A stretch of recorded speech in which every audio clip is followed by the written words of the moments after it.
Tales from the wild. Stories from the heart. A journey into the mind and soul of fired-up business professionals where they share their vision for the future.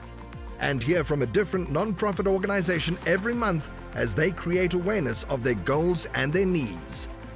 Dive into a world of untamed passion as we join our host, Shireen for this month's episode of Friends from Wild Places. Good day, Wild Hearts. Shireen here. I'm your virtual bookkeeper and QuickBooks advisor. Let's talk about unhappy customers. We all get them as business owners, don't we? It's normal, but it's a frustration to do the paperwork for the credit memos or refunds for these unhappy customers when you have so many other things on your plate to focus on.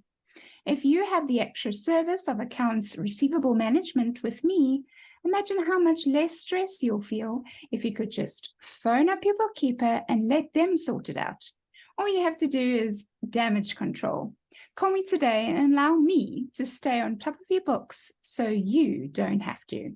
If you want to know more about Shireen's bookkeeping services, go check me out at www.shireensbookkeeping.com and allow me to keep your books clean. Awesome. Welcome back. You are listening to Friends from Wild Places. I am your host, Shireen Buerta, and I'd love to introduce you to Michele Adler, who is a life coach and well-being expert from Florida, United States. It's so good to have you on the show, Michele. Welcome. Thank you, Shireen. I am very excited to be here and spending time with you this morning. Thank you so much for having me. Oh, it's an absolute honor. Thank you, Michele. So, Michele, unfortunately, here in South Africa, we recently had a situation where a very famous rapper, and some people will know it across the globe, but other people don't really know him. He's called AKA, his real name is Keenan Jared Forbes. We have very popular commercialized road here in Durban, KwaZulu-Natal, which is the province that I live in. It was a Friday night. It was quite early on a Friday night, very busy road with restaurants and places to go party and whatever else. And he and his bodyguard and some friends went out that evening. They were just coming out of a restaurant, and there was a hit on his life, and there were two shooters that just ran straight past him. I'm talking, it was caught on video, which was very sad and very shocking because the video circulated on social media. You know what it's like. Yes.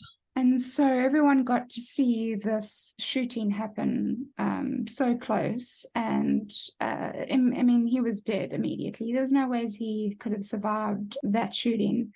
But yeah, it was a hit on his life. Sure, it's under investigation. And his poor parents had to find out from social media and from the television before finding out from the authorities. So that was very sad that happened. And, you know, I looked it up and it's quite scary, but gun violence is the leading cause of murder in South Africa. And I know that South Africa is also one of the, I think, top 5 when it comes to gun violence and just murder that happens with gun violence. And I think it's either the top 5 or 6, but I know South Africa's there. And so I want to ask you your thoughts on gun violence and what is your opinion on people owning guns? It's a really good question, and thank you for asking that. Being in the U.S., I don't know how our news circulates in the remaining countries, but we have extreme gun violence and mass shootings here. It seems like it's almost weekly. My husband is a firefighter and an EMT, and they are actually trained to go in with the police department now on SWAT teams. They're wearing bulletproof vests, and it's nerve-wracking because you never know where you're going and what's going to happen. Yeah. Because they happen so sporadically in different areas. Right. As far as owning guns, we're gun owners, and I believe that with our Constitution and everything that we have in the states, that yes, gun ownership should be allowed, but I also think that there has to be necessary rules in place to guide gun owners and those who shouldn't have them. That's It's a true. really thin line, Yeah. but yeah, I would not say that I'm opposed to owning a gun or opposed to having one.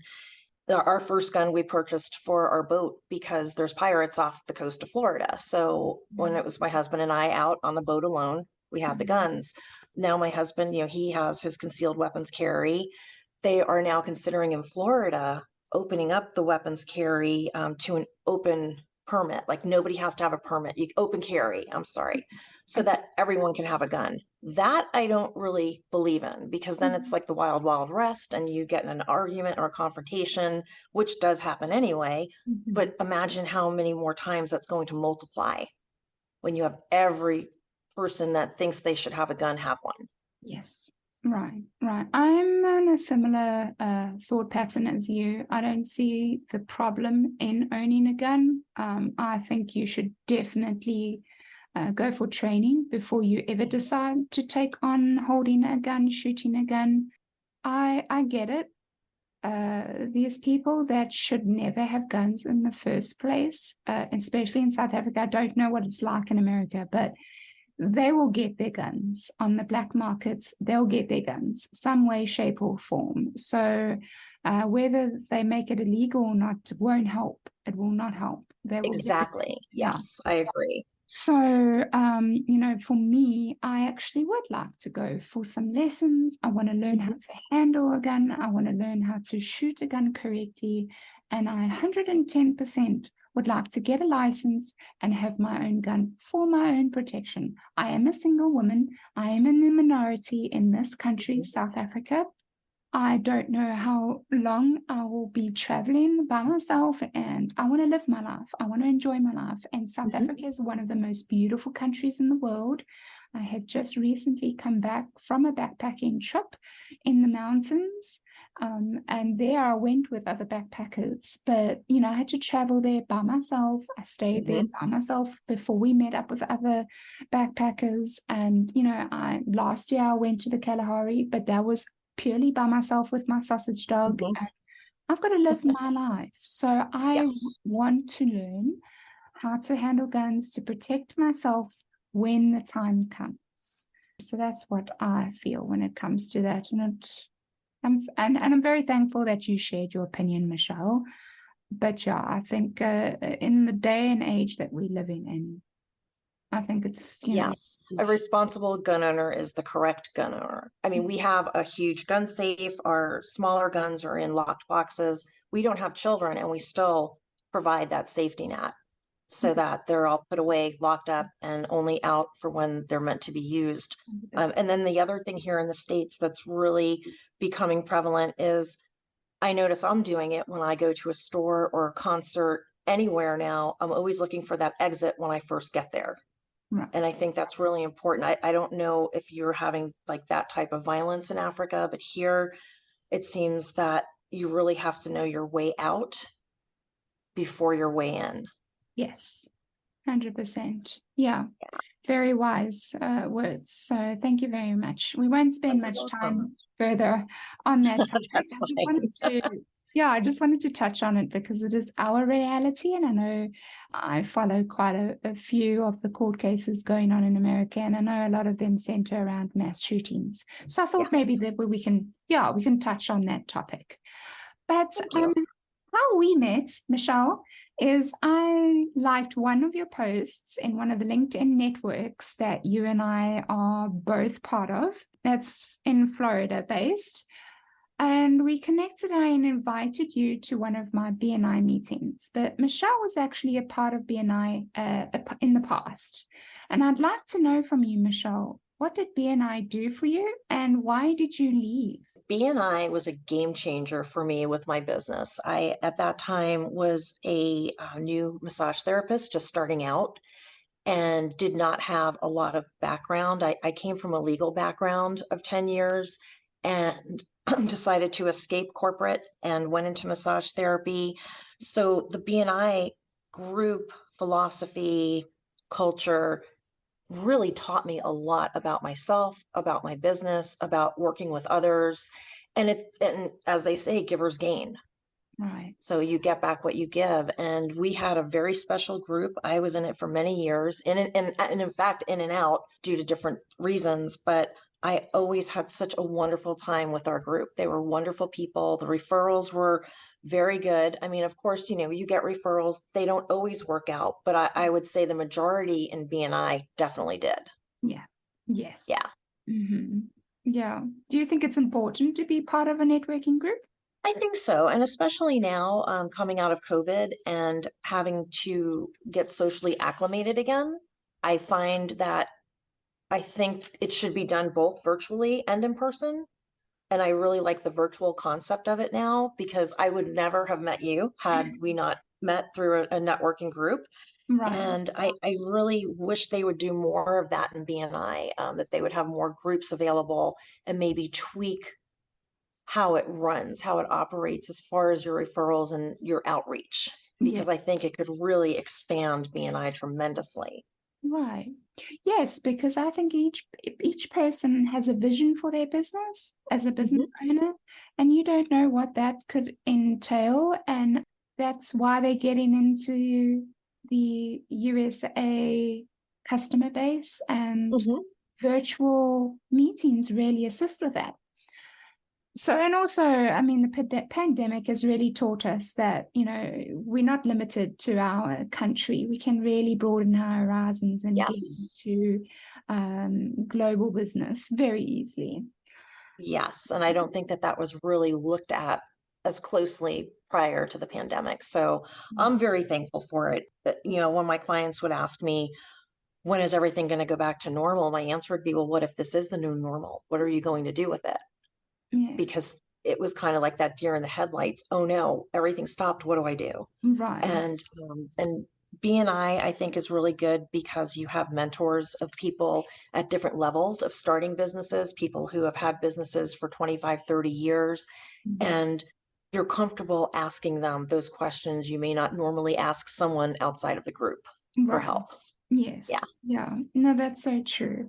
So if you are listening and you are a business owner or entrepreneur, and you have your business either in the Bay Area, and you would like to actually join a virtual networking group, or would like to just visit one just to get a little bit of a taste for your own next potential networking group, please, you're more than welcome to come and visit my networking group. It is High Performance Referrals. We meet every Tuesday on Zoom at 7 a.m. PST time. That's 7 a.m. PST time. Please go ahead. You can register. All the information's in the show notes. Or you can even just email me at shireen@shireensbookkeeping.com, and I can help you register. And you can just come and visit and see what you think. There's no pressure in joining. Mhm. It's a lovely group. It's Oh, very, thanks, Michele. really great. You're welcome. So yes, I have a little bit of a quote that I'd like to share with you, Michele. It's change will not come if we wait for some other person or some other time. We are the ones we've been waiting for. We are the change that we seek. This is from Barack Obama, and I have goosebumps just repeating that because I think it's a very impactful quote, especially based on what we just touched on, which is the gun violence. Yeah, change begins right here. Yes, change. The change comes from within. Yes. Yeah. And no one can offer it to you that here's a gift, I'm going to change you. You have to want to be able to do it yourself and have that vision and dream and go for it. Yeah. No, I agree. So what does it mean to you personally to change? So I've had to change many times throughout my life for career, medical, family. So I've really gone through all the facets of if it's going to happen, it'll happen to me. And it's really taught me how to adapt, to be open to learning, Right. to try to understand the other person's side, which I don't think a lot of us do, where we become judgmental very quickly and don't really think about the deeper side of why that person may be acting or reacting the way that they're acting. Right. And I really feel that if we were able to be more open with ourselves the world would change tremendously. Right. 100%. I agree with you. I have their definition here. Change, alter, vary, modify mean to make or become different. Change implies making either an essential difference, often amounting to a loss of original identity, or a substitution of one thing for another. So I thought that was, That's my life in a nutshell. yes. Even me, you can't change anybody else. You can't change situations, most situations. You can only really change you and your reaction to the situations and to the people around you. So yeah, I mean, I say it again, change starts right here with you, with the individual. So, Yes. right. So today, I want to ask you a couple of questions. Michele, please just first begin with just telling us a little bit about who you are and your experience in the corporate world. So I am, of course, Michele Adler, as I was introduced, and I live in South Florida in the United States. I have been here since I'm 13. In 1979, I moved here from New Jersey. I got involved with the corporate world in 1987 while living in Tampa. It was my first real job, quote unquote, as a receptionist for a solopreneur attorney who did estate planning. And from there, I worked my way up over 10 years to getting into a very high-powered law firm, becoming a legal assistant. I've always worked with partners. So I had very good mentors and people to teach me the correct skill sets for legal work. And I enjoyed it to a point. And then it started getting very old. We had mandatory overtime. We weren't encouraged to take sick time. I was going to college at night. I would leave work at 5 and then go to school from 6 to 10 and then pick everyone up dinner and come back to the firm and work until 2 or 3 in the morning. And it really became like a hostile, toxic work environment. So at the time I was seeing a therapist and she said, you have to learn how to set your boundaries. So I thought, okay, and I did. And about a month later, I was called into the admin's office and given a letter putting me on probation. And I thought, what, this can't be happening. I'm doing everything the therapist is telling me. What is this? So I went back to the therapist and said, I got this letter. What does it mean? And she said, it means you're doing the work. And this is where I think a lot of people miss it because they're expecting other people to change to accommodate what they want or what they're doing. But when you're changing from within, it doesn't always happen that way. Yeah. So I had to think about it long and hard. One of the attorney's friends would come in all the time. He was so happy. I said, what do you do? He says, I quit my job and I became a massage therapist. So I thought about it for a little while, scoped out some schools and handed in my letter of resignation, and I quit and went into massage therapy school. And I moonlight because I had such a strong affiliation in the community of legal. I was able to moonlight for other attorneys while going through school. So it was perfect. Nice. Absolutely perfect. Yes. And I never looked back. I left and made the jump. And it was a jump. It was like jumping over a canyon because it's so different in everything. Everything is just so different about it. Right. Right. That's amazing. And you touched on it a little bit, but if you could just expand more on what happened to you to make the career change to a well-being expert and life coach. Yeah, that's a big jump.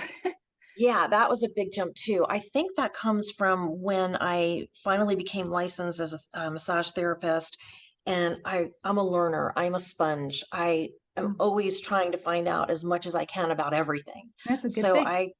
It is a good thing. And I took many courses and certifications throughout the years of owning my business. But again, I burned out. Right. So from 97 until 2007, I worked in with my spa. But in 2006, I made the leap back into corporate because I thought the grass would be greener. And it wasn't. It wasn't. And it was a big change because the internet was just coming online. Email was just coming online. I was encapsulated for 10 years in a day spa that I owned where we didn't have any of that technology yet. So when I went back into corporate, it was a huge change for me, which I enjoyed because then it was a challenge. Right. I get bored, I guess, a little easy, you might say. So go back now to 2008, I go back and get my esthetician's license, more certifications, stay in the corporate world. But then in 17, fast forward many years, we were selling off the last of the companies that we had acquired for the person I worked with. And it was a very bad sale. It was probably one of the worst transactions I had ever encountered in my life. And it was months of it. It wasn't just like a week. It was months and months of this toxicity. And it finally closed. We got rid of the person who was causing most of the problems. And then 2 weeks later, I was diagnosed with cancer, which was huge.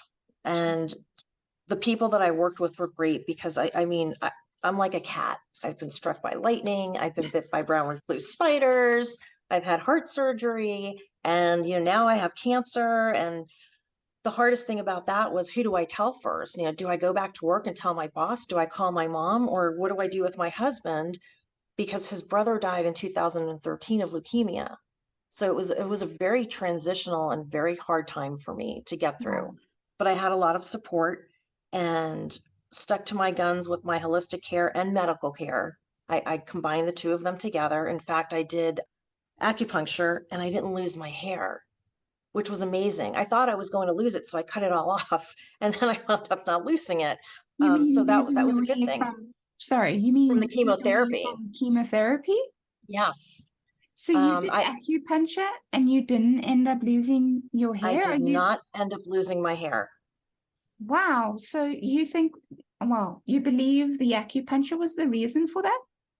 Yes, absolutely. Okay. Sheesh. Yes. Okay, that's Yeah. interesting. It was very interesting. And the reason I believe it is that the theory behind it was, nourishing the blood, because the chemotherapy is killing everything. Then you have this energy work coming in. And I'm also an energy practitioner, so I understood it and knew how to work with it. Right. So I think that really helped. But once I finished everything, I wanted to change again, but I couldn't go back to doing massage or facials because of the chemotherapy side effects at the time, with tremors and all of these other things going on. And my mom mentioned life coaching. Well, actually, she said, why don't you do that stuff that you do, that you like to talk to people? So, so I investigated it and I loved it. And I went to school for a little over a year to get certified. And, once again, I never looked back. So for me, like, coaching is, I'm a certified holistic coach. It's kind of like doing massage with a person and not touching them. Because for all the years that I've been a massage therapist, 25 plus years, you're always hearing stories. You're always listening to people. And now that I went through the coaching school, I know better how to, enable them to be able to change from within.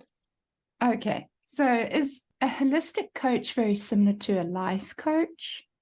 Yes. So there's a multitude of coaches. And when COVID hit and I was in school, everyone losing their job was becoming a coach.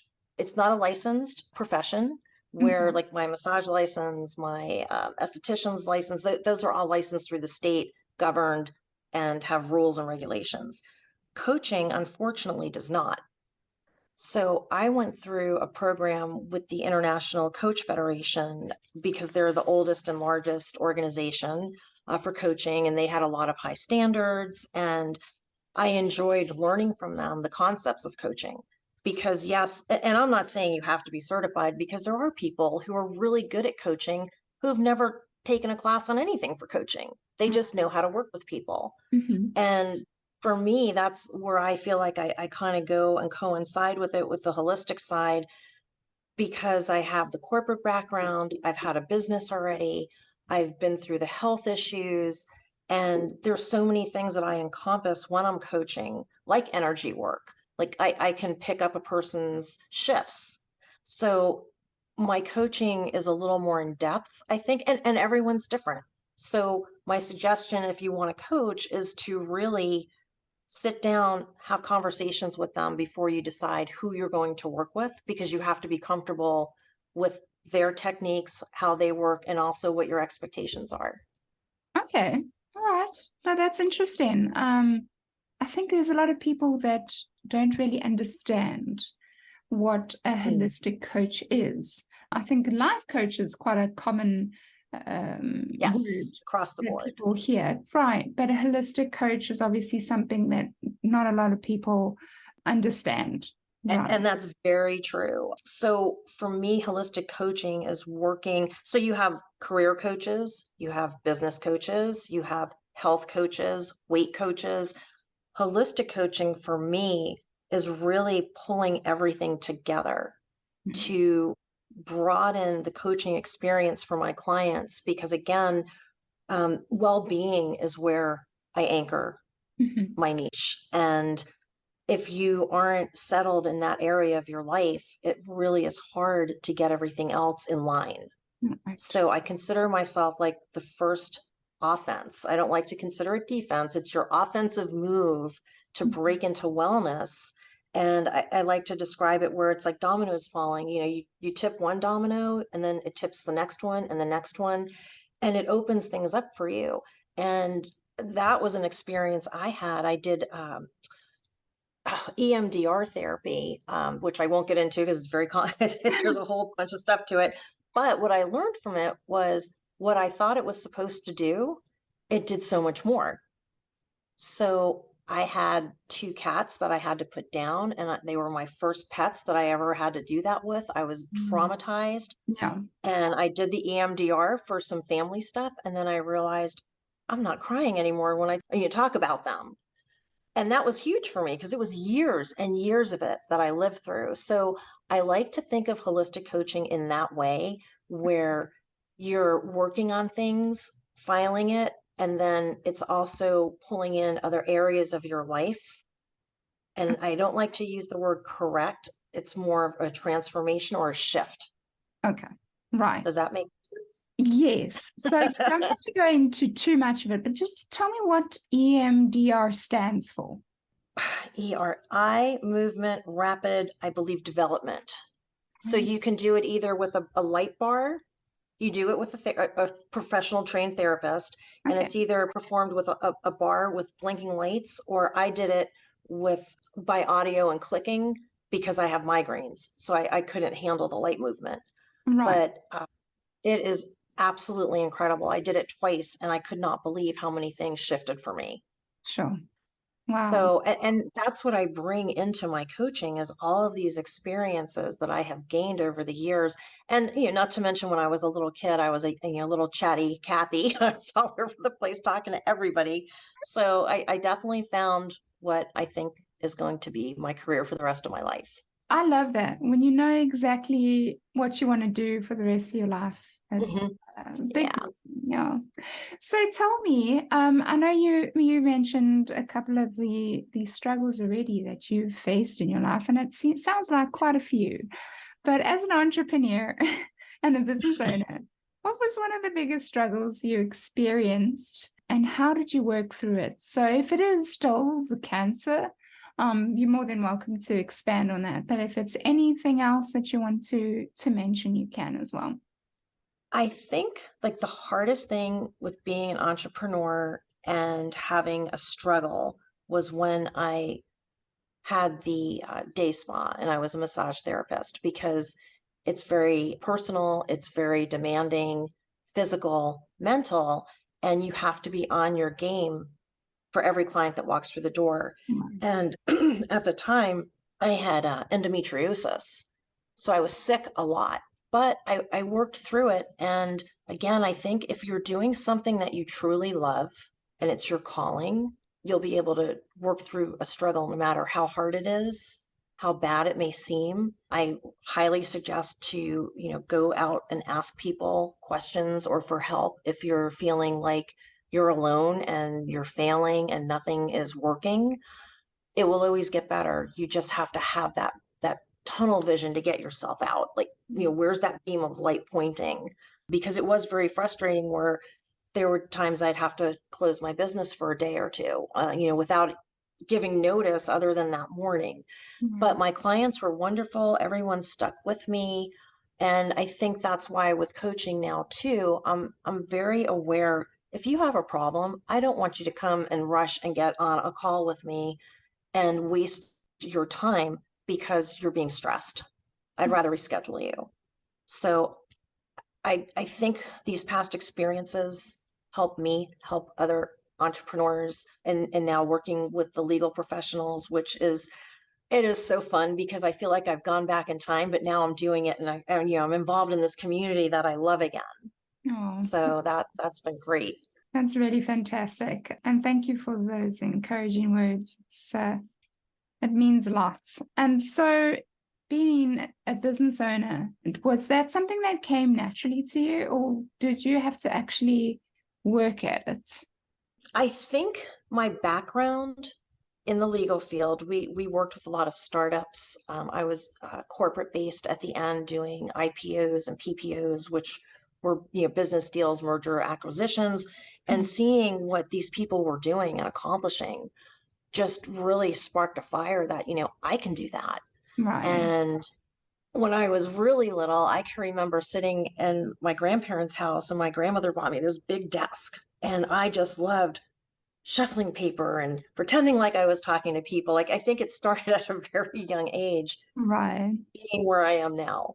So yeah, I mean, I love it. And it's just something that's grown on me. Starting the massage business was, again, in fact, that was the first time I had a coach. In 1998, I hired a business coach because Nice. I Good. didn't know the steps of having your budget, having your cash flow. You have to have all your projections. Where is everything coming from? You can't just start a business and expect everything to happen. Yes. You have to work at it. And I think if an entrepreneur can get through those first 2 years, then they're on their way, because 100%. those are the hardest, trying to figure it out. And ask questions, reach out, ask other people who have done what you're trying to do. Yes, that's it. I think you've hit the nail on the head there. That's exactly it. Don't try and do it on your own, especially if it's something that you actually have no experience on, and don't be ashamed about that. You are entering in a unknown world, and you're excited to begin a new adventure and start your own business, but it's not something that's come naturally for you. It's not something that you've been practicing for years in advance. Right. Right. And don't be ashamed of that. You are amongst a lot of different people who have ventured down that road, and getting a coach is a really good piece of advice.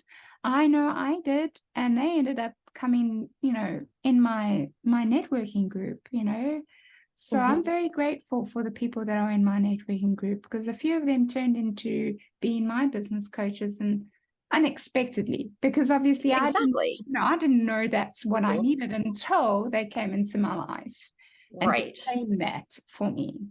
So thanks, Michele. That's so true, and a very good advice to the listeners out there. So I want to take a little bit of a break and just chat more about the podcast, Friends from Wild Places. Here at Friends from Wild Places, we do use Buzzsprout. I started this podcast to share stories from other business owners and to bring support for young entrepreneurs all over the world.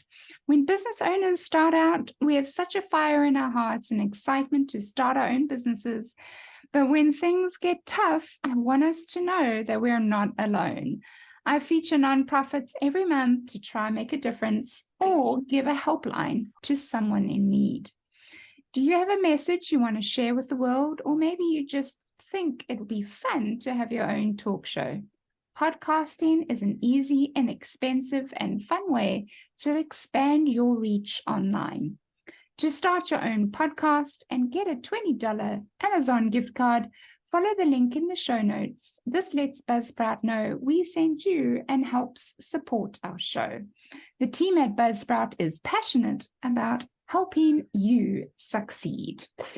So that was perfect timing because of what we were chatting about. So yeah, that's awesome. All right, so I want to ask a few more questions. Sure. Thank you again for being a part of this episode today, Michele. what event in your life, if you could do over again, would you do differently? Differently. Mm-hmm. I would have went to a 4-year degree college to have the experience. I was very artsy when I was in high school and was not college material per se. I wanted to do art and be creative, but then meeting my husband, who I'll be with 23 years this year. Oh, He's a big congratulations. Thank you. He's a big University of Miami fan. And I thought, wow, what did I miss? I should have really done that because of the culture and the camaraderie. And I think that would be the only thing that I would change, is having that experience. Well, that's good. I honestly, that was a hard question for me because I really truly believe that everything that happened to me happened for a reason and made me into the person that I am today. And granted, I wouldn't wish some of the things to happen on anybody in this world, not even on my worst enemy. But even on saying that, I know that every time in my life, I was in the right place at the right time and I was meant to be there. And that's just what I believe. So we don't always know why certain things happen, but trust me when I say that God will turn everything to good for you. Right. And even if it's a bad situation, he will turn it into good. And that's what I believe. And I don't want to get into too much emotion. So, yeah. But it's very true, because if you go back and change one thing, it's like you said, everything happens for a reason. We're given paths of destiny when we're born, and it's a matter of which one do you choose to go down today. So if I were to go back and have that experience, well, then I don't know what the rest of my life would have turned out to be like, and I may not be here talking to you. Right. Exactly. Yeah. Yes. So I think we have to really think about that. Like, and I love your answer for it. I think that's very open and raw and truthful, and I love it. Yeah. I mean, obviously, it's my core beliefs. Everyone has core belief systems. And Yes. for me, that's part of my core belief system. And I think a lot of us fall into the trap of, I wonder what it would have been like if this didn't happen, or if this happened to me instead, and I, found this and this. Right. It's a trap. It is. Yes, exactly. Yes. Don't do it. Come back. I really, honestly, it's you are exactly where you should be. I feel like I am. Yeah, you don't always have the answers to why things happen, but you are supposed to be exactly where you are right now. And Yes. I want everyone to really listen to that and hear me when I say that. So, Michele, I know, again, I always speak about refilling your tank because I think it's crucial. Being a business owner, you end up expending all your energy and time building your business, and there's nothing wrong with that. There's times where, especially in the beginning of your business, it takes a lot of your time because the growth part of a business is tough. It's challenging, but it can also be very rewarding, but it can also take a lot out of you. And so I always want to say that while you are growing your business, or wherever you are in your business expansion, you might be 10 years into it, you do need to take the time to refill that tank of yours. So I don't know what that might be. For me, it's backpacking, it's being outdoors, it's traveling. What would that be for you, Michele? What would that look like for you? Well, this is something that I constantly am surrounded by. The tank draining and filling between just myself, my clients, especially with the attorneys, and a lot of them recovering from COVID and now just getting back into action, or the changes that they've made. But for me, it's energy. I really have to be aware of that, of my self-centered balance. So I step back from things. I mean, there's nights I'll come home or be working here and I just take my cell phone and it goes in my purse. I don't see it till the next day. Now, I Nice. know a lot of people can't do that, Yes. but it's something that I guess I'm just old school and I really hated technology when it started coming out. But boy, did COVID change that. Yes. So yeah, so for me, it's keeping my energy going. Taking naps, being mindful, definitely mindful, because I think too many of us worry about what we missed, what we didn't do. And Mhm. then it leads to, oh my gosh, now I have to do this. When am I going to get it done? But Yes. they're missing the biggest component is what's happening right now. Yeah. What is in front of me that I need to be doing? Yes. Yeah, so that's where I try and keep myself full. And the energy part of it again is huge because I'm sure you've heard the term energy vampire or energy suckers, where other people can like really try to steal your good energy from you and then make you Mhm. tired. And I mean, it happens. It's a real thing. Yeah. So I try and also to engage with clients and saying, what could be your protection for your energy and your tank staying full or Right. filling back up. Yeah. And whether it's picturing a wave of negativity going over you and around you, maybe like a wind that's coming around, encircling yourself in a bright white light. I mean, there's so many different ways, but it has to work for the person because I could give you 20 different things to do, but if it's not in your belief system, it's not going to work. Right. Yes. No, I'm with you with that. Yeah. And then you'll become very empty. Right. And you touched on a point. Many people like to journal in the mornings and they wake up and they write in their diaries exactly Mhm. what they need to get done in the day. And yes, that's very healthy. You should do that. But some people, and I'm one of them, tend to make this impossible list of things to Mhm. do that busies you so much that you end up only getting to maybe one, two, or three of those things. And you beat yourself up so badly because you didn't get to that impossible list. But it wasn't possible. You set the bar too high to begin with. And so Yes. I challenge you, rather than making your list in the beginning of the day of all the things that you need to get done, just put one, two, maybe three, depending on how big those projects are, Mhm. and include things like having lunch, sitting and meditating for 5 minutes, Mhm. having a coffee with your mom at 2 o'clock. Make sure you fill in the times for your break.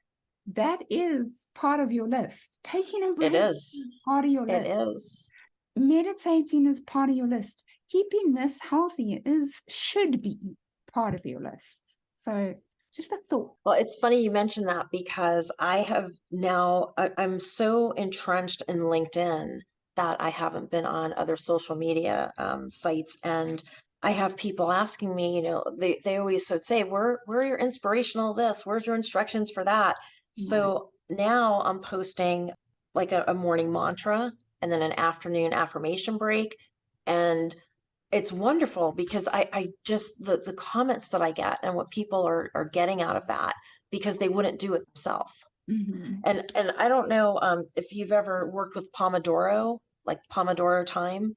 So No. it's this little clock I have, and I will want to do a 30-minute project, and it turns it into, I don't know if you can see it. Right. So for the listeners, Michelle's holding up a clock. It's a timer. Is that correct, Michelle? This little clock has been a lifesaver because now in the mornings when I get up, and I know other people do this, I was so guilty of it, where you just start in on something and the next thing you know, 3 hours went by. Yes. So now I give myself a time, but I don't use my cell phone. I use the little clock, and it has transformed my workday. It is Wow. incredible. And I'm getting so much more done. Yes. Okay. So just repeat that. So you put a 30-minute timer on your clock and it times you for the amount of time you spend doing whatever that is that you're doing. Is that correct? Yes, it's a white clock face, and then when you turn the timer, it will turn the space purple. So if I pick 30 minutes will be purple, and then as it times down, it brings the white space back. Nice. So you're not necessarily thinking about what time it is or what time it's going to be. When did you start? You just know you have until that purple ends and then move on to the next thing. I love that. Yeah, and I learned that from one of my coaches that I had during COVID, because I was getting too involved in things and then not coming up for air. And that's something, along with your filling your tank, you have to come up for air. Yes, 100%. Thank you so much for sharing that, Michele. So we have come to the part of the podcast where we're going to play a little bit of a game. I'm not sure if you've ever played Never Have I Ever. I don't think so. I don't think I ever have. It's funny you say that, because basically the game is I'm going to say a statement and you are either going to agree with the statement that you have never done this, or you have, and then you have a little bit of a story to tell. Okay. So I'm ready. Yeah, let's go ahead. First one is, never have I ever missed a flight. Oh, I can answer that. I have, yes, I've missed flights. Yes. My gosh. Yes. What happened? Our trip started at 5 a.m. and the airline lied and told us that the plane, it was a mechanical breakdown, but they didn't know that we had one of their traffic controllers with us. We were going on a snowboarding trip, and he said, no, the plane's here. But needless to say, it took us 24 hours to get somewhere. It should have taken us a total of maybe 6, 4 airports and multiple missed flights. So yes. Wow. Yo, that must have been stressful. It was. And then they lost our luggage and snowboards. Lovely. Absolutely fantastic. Just to add that to the pot. Yeah. Oh man. Yeah, so no, I've never missed a flight. What about this statement?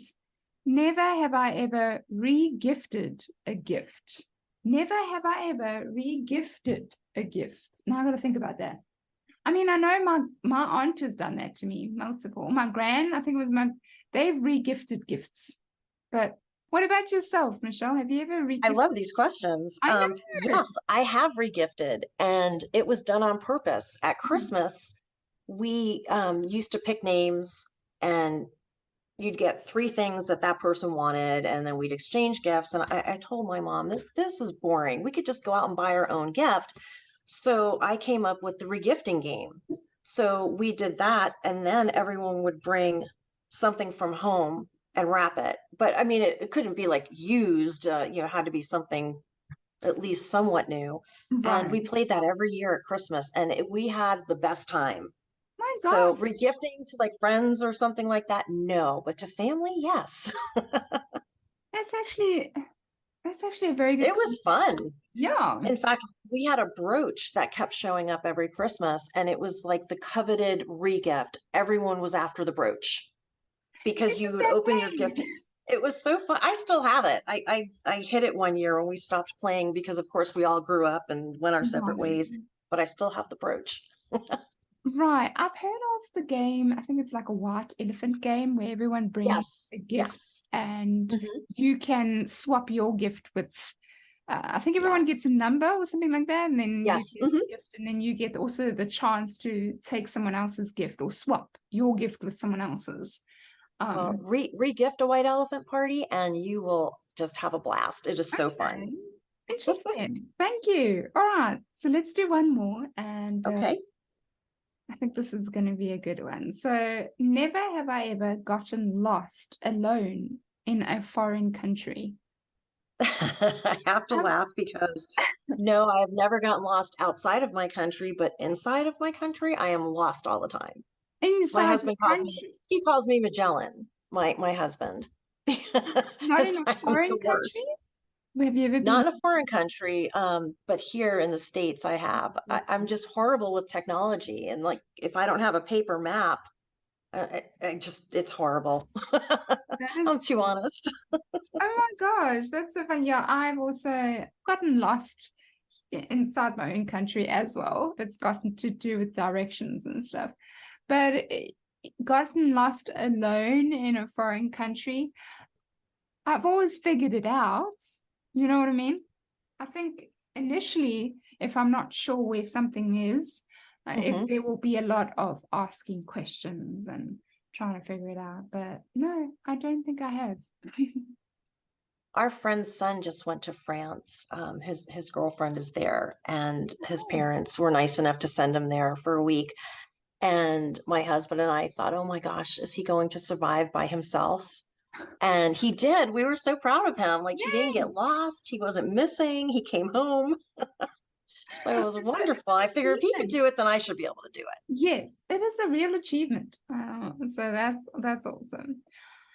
Wonderful, Michelle. We have come to the end of the podcast, but before we say goodbye, I'd like to just ask you if you could share with the listeners where they can find you if they want to reach out to you. So they might have heard your story now, listening to the podcast, and they might want to just ask you a couple of questions. So where can they find you to do that? So there's a few ways that you can find me. One, of course, would be LinkedIn, and I would be under Michele Mayo Adler or Michele Adler. I'm sure I would come up either way. My company is Perfect Chaos, so I do have a company page, which you can reach me on as well and reach out and message me. And then my website is micheleadler.life. And feel free to jump on there and send me a message. I would love to hear from you. And no question is a bad question. Nice. So true. So true. Awesome. And where you can find me is you can find the video version of Friends from Wild Places on YouTube if you want to see us. But this is a podcast, so you can find the podcast on all major music and podcast streaming apps. So go ahead and like, comment, and subscribe wherever you can. I do have a website called friendsfromwildplaces.buzzsprout.com. There you can go and subscribe if you want to support the show further and help me continue my work that I'm doing here. It doesn't come for free, unfortunately. It does cost me to edit and so on and so forth. So I love doing this, and if you enjoy it, then please go ahead, and you feel like you want to help me out, then you can subscribe on my website for, I think, as little as $5 a month. But you can go and do that. But if you don't, and you don't enjoy listening to me, and this is not your cup of tea, then that's also okay. Nothing wrong with that either. So yeah, it was lovely having you, Michele. Thank you so much for joining me today, and thanks for listening to all you out there, and see you next time. And remember, you got this, and stay wild. Bye, guys. Thank you, Shireen. I had a great time. Thanks. You've been listening to Friends from Wild Places with Shireen Bueta. Be sure to subscribe to the podcast from the links to catch every episode and unleash your passion.